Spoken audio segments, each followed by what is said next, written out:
ጊዜ ሳላገኘው ባል ለምን ትሞቻለሽ? እኔ ስለ ከዚህ በጣም ብዙ ጉድ ነው የማውቀው። እኔ ለሱ ስጋት ነኝ። ቢሆንም መሞት የለም አለ ዋጋ ከተከፈለልኝ ነገር ውለታ ከተዋለልኝ ነገር አንዴ ብቻ ልጅ የለኝ። ትሁት አቤት። ነይ ልጅሽን እመልሳለሁ። አንቺም አለሜን መልሽ። ግን ልጄን ይዤ ሀገሬ መግባት ነው ፈልገው። እሱ ለደህንነት ያሰጋኛል። እና ምንድን ነው የምትፈልገው? ልጅሽን ሀገርሽ ልከሽ አንቺ የተባባልነው ዓመት እስኪያልቅ ትሰሪያለሽ። ተናደሻል? ለምን? ቅድም ስታለቅሽ አየሁሽ ልበል? አይገርምም? ከልጅነት የተረፈ እንጥፍጣፊ ሀዘኔታ ነበር በእንባ ወጣ። ማንሽ አንቺ? ምን ስለሆንሽ ነው የምጠል? የኔ ሚስት ሆነሽ ለሌላ ሰው እየራራሽ ነው? ብራራ የራራውለት ሰው ፈጣሪ ኧረ እኔ ራሱ ምስክ ነው የሚመስለው። አስታውሽ፣ እኔ ስለምወድሽ ለአንቺ አዝናለሁ። አንቺ ደግሞ ለእኔ ብቻ ነው ማዘን ያለብሽ። ወይ የኔ አበባ አባባ ጋር እንሂድ። እሺ የኔ ልጅ እንሄዳለን። ከዚህ በኋላ ትተሽኛ አትሄጂማ?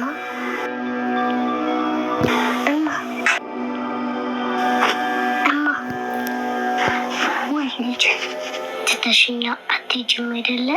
አዎ። ግን ቆይ ከጋሼ ጋር የት ነበራችሁ? ባለክፍል ጭብዬ ጭራሽ ብለህ ጠባቂ ያደረግኝ። ውጭ ጋር አንድ ጥበቃ አስቀምጫለሁ። እሷ ስልክ እንዳትደውል ብቻ ነው የምትጠብቂው። በቃ ወይኔ ቤቲ፣ ወይ ዛሬ ማታ ወይ ነገ ያለችበትን ቦታ እኔ ደግሞ ልጅሽን ሰጥሻለሁ። እሺ፣ ሁለታችንም መተኮስ የምንችል ሰው። ጉዳዩ ግን ማን ቀድሞ ያወጣል? በሽታ ስላለብን ሽጉጥ እንደማድረግ ስለቀደምኩ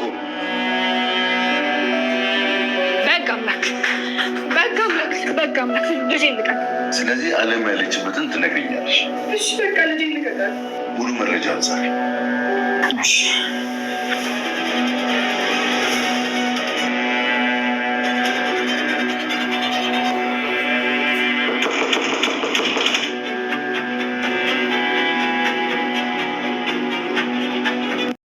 በስተመጨረሻም እንግዲህ አለሜን አሳልፋ ለአቶ ገዛኸኝ ሰጥታለች ማለት ነው። ምክንያቱም እንግዲህ ልጄን የግድ መምረጥ አለብኝ ብላለች ማለት ነው። ያው ቤቲም ስትነግራት ነበር፣ አንቺ ከምንም በላይ ልሽን መምረጥ አለብሽ ስትላት ነበረ።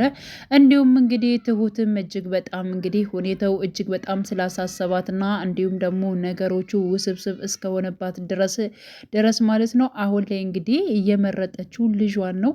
ልጄን ለማንም አሳልፌ አልሰጥም በማለት እንግዲህ ልጇን ምርጫ አድርጋለች ማለት ነው። ስለዚህ አቶ ገዛኸኝ አሁን ላይ እኔ ልሽን በእጅሽ ሰጥቼሻለሁ፣ ስለዚህ አንቺ ደግሞ አሁን ላይ እንግዲህ ማድረግ ያለብሽ ነገር ያው አለምዬን እንድትሰጭኝ እፈልጋለሁኝ በማለት ነው እንግዲህ ቃል የተጋቡት ማለት ነው። በነገራችን ላይ ትሁት ልጄን ይዤ ወደ ሀገሬ መሄድ እፈልጋለሁ ብላ ነበረ፣ ግን ደግሞ በፍጹም አይሆንም፣ ወደዚያ ሄድሽ ማለት ደግሞ የኔ ሚስጥር በሙሉ እዚያ ሄዶ የሆነ ነገር ይፈጠራል። ስለዚህ እኔ መታሰሪያ አይቀርም። አንቺ እዚህ በቤት ሰራተኝነት ወይንም ደግሞ በተባባልነው መሰረት ማለት ነው ለ2 ዓመት የተባባልነውን ትሰሪያለሽ በማለት እንግዲህ ግን ደግሞ ልጅሽን ወደ ቤተሰቦቿ እንልካታለን፣ ችግር የለውም በማለት እንግዲህ አቶ ገዛኸኝ ተናግሯል ማለት ነው።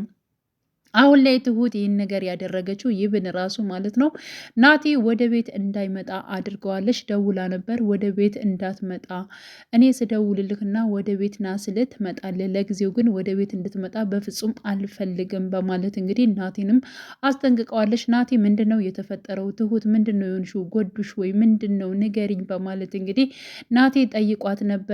ምንም ነገር አልሆንኩም ደህና ነኝ በማለት እንግዲህ ትሁትም ማለት ነው አስረድተዋለች። እሺ በቃ ደህና ከሆንሽ ችግር የለውም፣ ግን ደግሞ ላወራሽ የፈለኩበት ጉዳይ ነበረኝ በማለት እንግዲህ ናቲ ትሁትን ለማግኘት ፈልጎ ነበረ። ግን ደግሞ ያው አለምዬን ምንም አያደርጓትም ወይ እስኪ ቃል ግቢልኝ በማለት እንግዲህ ናቲም አናግሯት ነበረ። ትሁትም ምንም ነገር አያደርጓትም፣ በቃ ሌላ ጊዜ እናወራዋለን፣ በአካል ስንገናኝ እናወራለን በማለት እንግዲህ ናቲንም ተናግራለች ማለት ነው። በዚህ ሰዓት እንግዲህ ቤቴ እጅግ በጣም ነበረ የአሁኑ ውሳኔሽ በጣም ጥሩ ነው፣ በቃ ያንቺ ውሳኔ ያለበት ልሽን መምረጥ አለብሽ በማለት አዎ ከልጅ ሌላማ ማን ልመርጥ እችላለሁ በማለት እንግዲህ ትሁትም ተናግራለች ማለት ነው።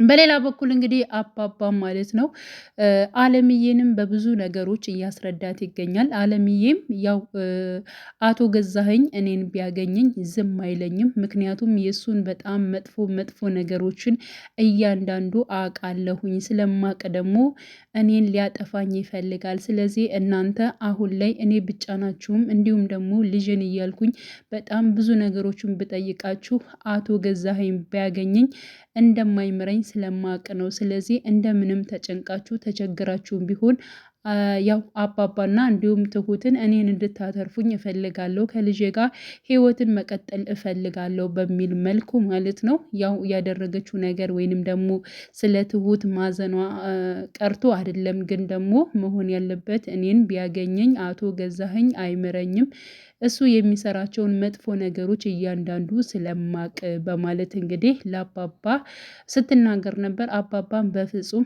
አንቺን እሱ ምንም ነገር ሊያደርግሽ አይገባም፣ አያደርግሽም፣ ደግሞ አሳልፈንም አንሰጥሽም። ምክንያቱም ትሁት ደግሞ ያለችበት ሁኔታ እጅጉን በጣም ከባድ ነች። የሷ ልጅ ደግሞ በጣም ሕፃን ነች። ሲቀጥል ደግሞ ልጇ ራሱ በአቶ ገዛኸኝ እጅ ነው የምትገኘው። ስለዚህ በጣም ብዙ ስቃይን እያሰለፈች ትገኛለች። ትሁት ለሷም ማዘን አለብሽ አለምዬ፣ እንድትረጃት በጣም እፈልጋለሁ በማለት እንግዲህ አለምዬ ያው ትሁትን እንድትረዳት አድርጎ እንግዲህ አባባ ሲናገር ነበረ። እንዲሁም ደግሞ አቶ ገዛኸኝና እንዲሁም ደግሞ አባባ በአካል ተገናኝተው ነበር። ስራ ቦታ ድረስ በመሄድ አባባ አቶ ገዛኸኝን አናግሮት ነበር። አንተም ትልቅ ነህ፣ እኔም ትልቅ ነኝ፣ ስለዚህ እባክን እንደ እድሜያችን አርፈን እንቀመጥ። ሲቀጥል ደግሞ እኔ ጠብ ፈላጊ ሰው አይደለሁም። ስለዚህ እባክህን እያንዳንዱ የምታደርገው ነገር ልክ አይደለም በማለት እንግዲህ እንዲሁም ደግሞ ተነጋግረን ነገሮችን ብንፈታ ይሻለናል በማለት እንግዲህ አባባ ያው አናግሮታል ማለት ነው። ሲቀጥል ደግሞ ልትገለኝ ብትመጣ ራሱ እኔ ሞትን አልፈራም በማለት እንግዲህ አባባም አስጠንቅቆ ለአቶ ገዛኸኝ ተናግሯል ማለት ነው። አቶ ገዛኸኝም ሞትን ካልፈራህ ራስህን አንቀህ እኮ መግደል ትችላለህ በማለት እንግዲህ ሲናገረው ነበር። እንዲሁም ደግሞ ሽጉጥ አውጥቶ ከአባባ ላይ ደቅኖበት ነበር አቶ ገዛኸኝ ማለት ነው። ወዲያውኑ ነበር ትቶት የሄደው አባባ ማለት ነው። ምንም ነገር አልፈራውም ማለት ነው።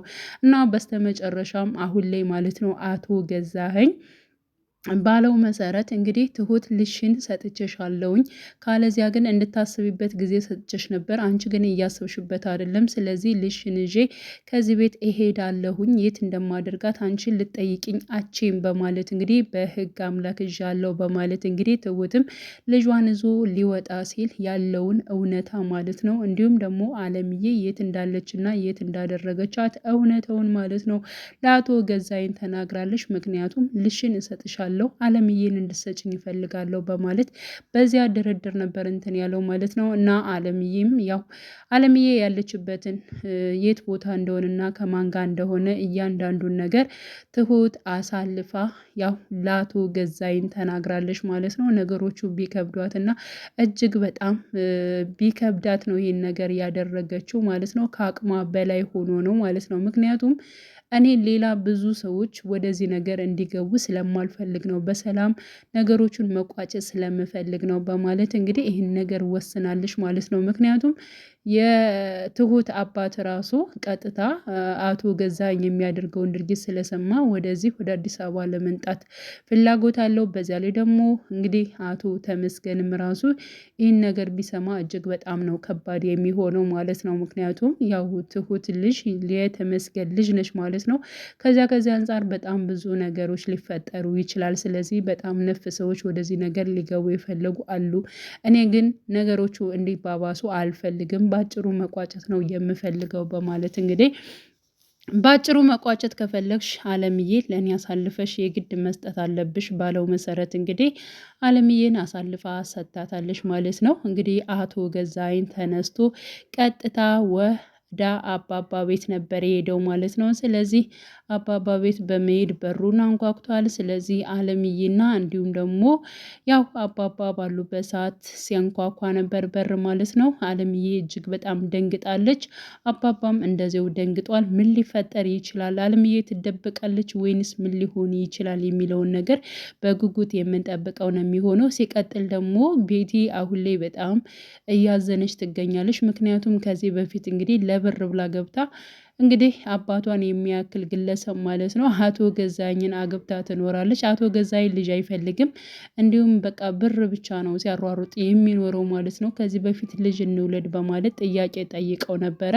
አቶ ገዛኝ ግን አያስፈልግም በማለት ነበር ሀሳቧን የዘጋባት ማለት ነው። እና የትሁትን ልጅ ስታይ አሁን ላይ እጅግ በጣም ነበር እንትን ያለችው፣ ያዘነችው፣ ውስጧ ያለቀሰችው፣ እንዲሁም ደግሞ በመጠጥ ነበር ራሷን የደበቀችው ማለት ነው። ስታለቅስ ነበር። ለምንድን ነው የምታለቅሽው በማለት አቶ ገዛኝም ጠይቋታል። ምክንያቱም እኔ ስላንቺ ብቻ ነው የማስብልሽም ስለምወድሽ ስለማፈቅርሽ ነው። ስለዚህ አንቺ ለማን አስበሽ ነው እንደዚህ የምትሆኚው? ስለኔ ብቻ ነው አንቺን ማሰብ የምትችይው በማለት እንግዲህ ሲናገራት ነበር ማለት ነው። እና ቤቲም በጣም እየተቀየረች ነው በነገራችን ላይ። በእርግጥ ወደዚህ ቤት መንጣቷን ያደረገችውን ነገር በአለምዬ ላይ ስቃይ ማድረጓን እንዲሁም ደግሞ የአለምዬ የሆነን ነገርም እሷ በመውሰዷ ይህን ነገር ስህተት እንደሆነ ታምናለች። ግን ደግሞ ውስጧ በፍጹም ሊቀበልላት አልቻለም ማለት ነው።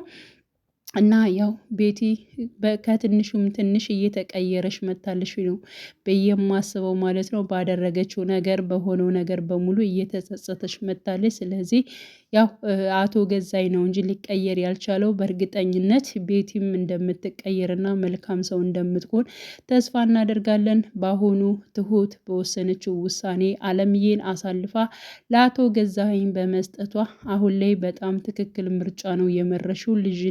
ልሽን በማስቀደምሽ እኔ ደስ ብሎኛል በማለት እንግዲህ ያው ቤቲም ተናግራለች ማለት ነው። በነገራችን ላይ በአሁኑ ሰዓት ላይ ይህን ነገር በመወሰኗ ትሁት መልካም ነው ብዬ ነው የማስበው። ምክንያቱም ሕፃን ልጅ ነች። በዛ ላይ ደግሞ አሟት ነበር፣ መርፌም ተወግቼ ነበር፣ እናቴ እንደዚህ ተሰቃይቼ ነበር እያለች እንግዲህ ለትሁት ለእናቷ ስትናገር ነበር፣ ሕፃኗም ማለት ነው።